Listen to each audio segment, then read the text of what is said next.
狗婆蛇对南方的朋友来说是一种童年回忆。以前这种动物非常常见，村子里的孩子们在田间寻找狗婆蛇，抓到后用绳子拴在它们身上遛着玩，还有人把它当宠物养。以前在田间随处可见的狗婆蛇，如今因为肉质过于鲜美，竟成为了濒危物种。狗婆蛇的身体和蛇一样滑溜溜的，身体细长，呈现灰褐色。和蛇的不同之处在于它的身体没有那么长，还长着4条腿。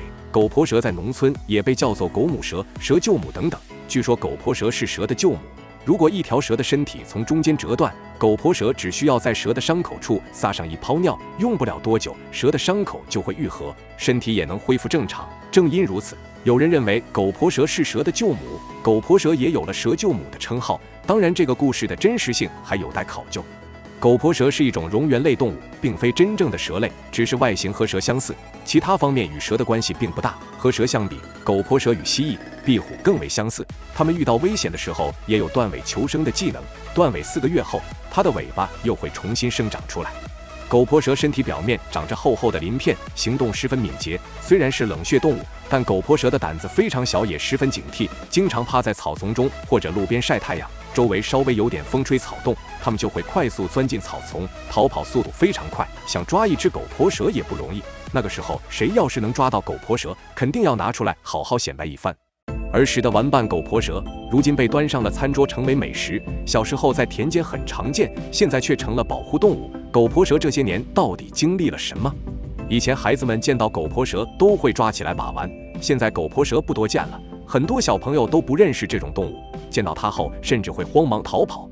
狗婆蛇不会对人类构成威胁，虽然外形像蛇，但没有毒性，也不会随便咬人。以前都被人们当作小宠物饲养，孩子们基本上人手一只狗婆蛇，让他们进行赛跑。有些胆子大的狗婆蛇还会闯入村民家里，现在再想看到狗婆蛇就难了。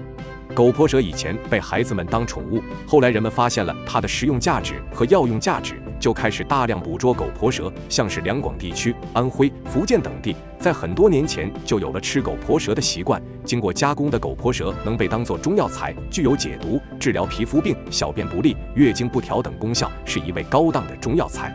与此同时，也是一道不错的食材。将狗婆蛇切成肉泥后，混进饼子里做肉馅，或者直接用它来炖汤喝，这在南方地区很是流行。随着越来越多的人开始食用狗婆蛇，它的市场价值也越来越高，甚至上涨到了100多块钱一斤。有些养殖户抓住商机，开始养殖狗婆蛇。就这样，小时候常见的狗婆蛇被端上了餐桌，田间的狗婆蛇越来越少，再想见到孩子们遛狗婆蛇的场景，恐怕是难了。小时候常常拿在手上把玩的狗婆蛇成为了濒危物种，大量狗婆蛇被端上餐桌，但这并不是导致它濒危的主要因素。前些年，不少养殖户发现狗婆蛇的市场价值后，都开始养殖狗婆蛇。市面上出现的狗婆蛇大多都是人工养殖的。而野外的狗婆蛇之所以减少，一方面是因为前期遭到了人类的捕捉，数量在短时间内无法恢复；另一方面，则是因为狗婆蛇的栖息地遭到了破坏。狗婆蛇一般生活在相对隐蔽且潮湿的环境下，最常出现在路边的田埂、土块处。遇到危险的时候，还会打洞，用自己的爪子挖出洞穴，快速躲藏在洞穴中，这是它们避免被追击的最佳手段。如今，农村的泥土地被改造成了水泥路，它们没有了藏身之处，这让狗婆蛇的数量逐渐减少。狗婆蛇被叫做田间守护神，对农民们来说是一种益虫。田间的害虫就是它的主要食物来源，将自己三角状的头部伸到草丛或者林间扑食啃食农作物的害虫。然而，自从农药被投入使用，田间的害虫越来越少，狗婆蛇没有了食物来源，栖息地也遭到了破坏，它们没有了赖以生存的环境，数量也就越来越少，如今已经成为濒危物种。狗婆蛇对林业、农业都有一定的益处，也不会对人类构成威胁。在野外遇到这种动物，还是要保护起来。它的数量已经在逐年减少，希望在人类的保护下，狗婆蛇的种群数量能得以恢复。